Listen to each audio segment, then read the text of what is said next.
El nuevo documento publicado recientemente por el Papa Francisco ha provocado reacciones generalizadas dentro y fuera de la Iglesia Católica.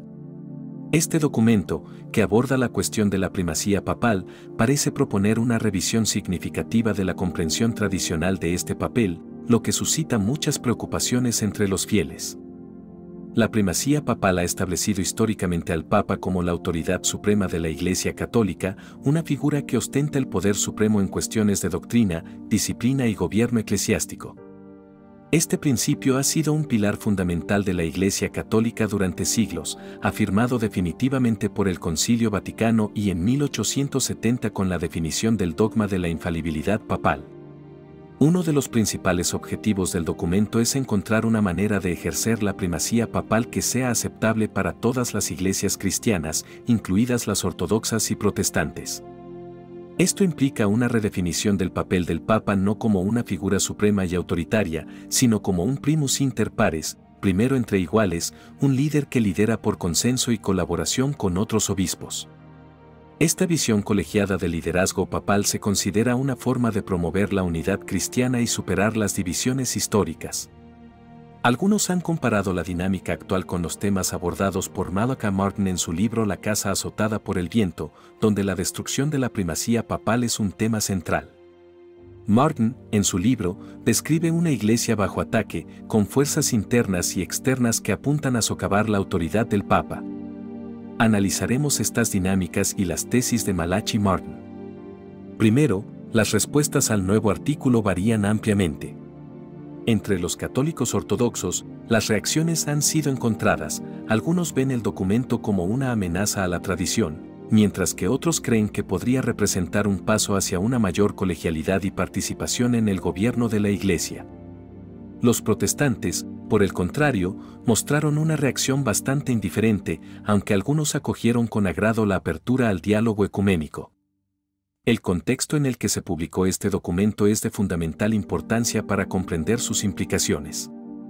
En los últimos años, el Papa Francisco ha promovido un modelo de iglesia más sinodal, en el que se valoran el diálogo y la consulta. Este enfoque sinodal se refleja en iniciativas recientes como el Sínodo sobre la Sinodalidad, que involucró a una amplia gama de voces dentro de la Iglesia, incluidas las de los laicos, los religiosos y el clero. La sinodalidad, como concepto, pretende involucrar a toda la comunidad eclesial en el proceso de toma de decisiones, rompiendo con un modelo jerárquico centralizado y promoviendo una mayor participación y corresponsabilidad. Las reacciones al nuevo documento del Papa Francisco fueron inmediatas y extremadamente variadas.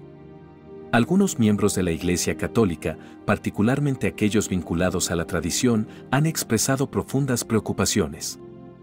Creen que la propuesta de una iglesia más sinodal podría socavar la autoridad y la integridad de la doctrina católica. Entre estos críticos se encuentran quienes ven un peligro en un posible debilitamiento de la figura del Papa, temiendo que esto pueda provocar divisiones y confusión dentro de la Iglesia. Por otro lado, otros católicos, particularmente aquellos que apoyan las reformas del Papa Francisco, ven el documento como una oportunidad para modernizar la Iglesia y hacerla más inclusiva y participativa. Este grupo acoge con satisfacción el énfasis en la sinodalidad y el diálogo ecuménico, creyendo que tales cambios pueden fortalecer a la Iglesia haciéndola más receptiva a las necesidades de los fieles y más abierta al mundo contemporáneo.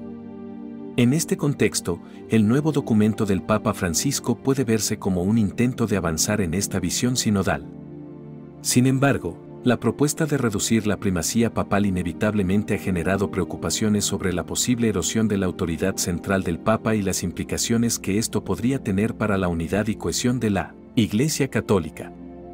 Las discusiones y debates resultantes continuarán, con profundas implicaciones para el futuro de la Iglesia. Las reacciones de la Iglesia Ortodoxa han sido particularmente interesantes. Algunos miembros de la Iglesia Ortodoxa acogieron con satisfacción el documento, considerándolo un paso positivo hacia la reconciliación y la unidad de los cristianos. Esta acogida positiva se basa en la interpretación de que el documento puede reducir las tensiones históricas entre la Iglesia Católica y las iglesias ortodoxas, que se remontan al Gran Cisma de 1544. Es importante señalar, sin embargo, que no todas las reacciones han sido favorables. En muchos casos, Los sacerdotes y obispos ortodoxos mantienen una actitud cautelosa y a veces escéptica hacia tales iniciativas, especialmente cuando se trata de cuestiones doctrinales fundamentales como la Eucaristía y la autoridad papal. Las reacciones de los protestantes también fueron variadas. En general, los protestantes mostraron una reacción más indiferente al documento, aunque algunos acogieron con agrado la apertura al diálogo ecuménico. La historia de las relaciones entre la Iglesia Católica y las comunidades protestantes es compleja y está marcada por siglos de divisiones teológicas y prácticas. Sin embargo, el énfasis en la sinodalidad y el diálogo ecuménico podría representar un punto de encuentro para futuras colaboraciones y debates. A pesar de esto, persisten profundas diferencias doctrinales sobre cuestiones cruciales como la comunión de los santos, la virginidad perpetua de María y la naturaleza de los sacramentos. Estas divergencias siguen representando obstáculos importantes para la plena unidad entre las diferentes denominaciones cristianas. Malachi Martin, en su libro La casa azotada por el viento, predijo una destrucción de la primacía papal a través de conspiraciones dentro y fuera de la Iglesia. Martín, ex sacerdote jesuita y autor prolífico, describe una iglesia atacada por fuerzas seculares e internas que pretenden socavar la autoridad del Papa. El nuevo documento del Papa Francisco puede verse como un paso hacia el cumplimiento de estas predicciones, buscando fortalecer al Papa. De un primus inter pares, primero entre iguales, más que de una figura con autoridad suprema. En su novela, Martin explora varios temas que resuenan con la dinámica actual dentro de la Iglesia Católica. Un tema central es la idea de conspiraciones internacionales, en la que Martin describe una red de potencias mundiales que buscan influir y controlar el Vaticano para sus propios fines. Estos poderes ven la descentralización de la Iglesia Católica como una forma de reducir su influencia global e integrarla mejor en el orden mundial secular. Martín también aborda el tema del modernismo dentro de la Iglesia. Afirma que hay corrientes internas que presionan por una modernización radical, que incluye la democratización del poder papal.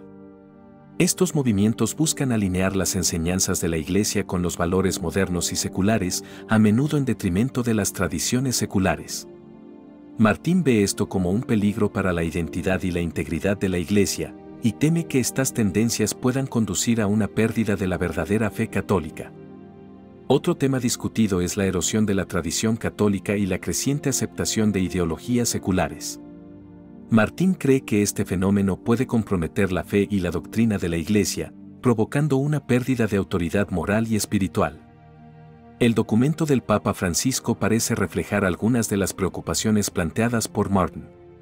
Al proponer una mayor sinodalidad y un diálogo ecuménico, el documento podría interpretarse como un intento de adaptar la Iglesia a los tiempos modernos. Sin embargo, este enfoque también generó temores de una posible erosión de la autoridad papal, como había predicho Martin. Martín fue una figura controvertida, tanto durante su vida como después de su muerte. Sus escritos, incluido When Swapped House, han sido aclamados y criticados.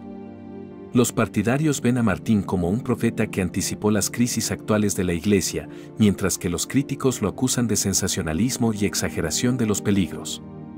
Sin embargo, sus obras continúan siendo leídas y discutidas, particularmente a la luz de los acontecimientos recientes.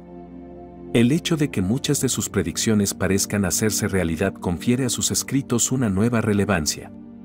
El análisis de Martín ofrece una perspectiva única sobre las dinámicas internas y externas que influyen en la Iglesia Católica hoy. El documento del Papa Francisco representa un cambio significativo en la comprensión de la primacía papal y abre nuevas perspectivas para la Iglesia Católica. Al promover una mayor sinodalidad y un diálogo ecuménico más profundo, ofrece oportunidades y desafíos para el futuro de la Iglesia. Queridos fieles, ¿cuáles son vuestras opiniones sobre estas propuestas? ¿Cree que pueden fortalecer a la Iglesia o teme que puedan socavar su unidad y autoridad? Comparta sus pensamientos e inquietudes. Si te gustó el video, comenta amén. Que Dios te bendiga.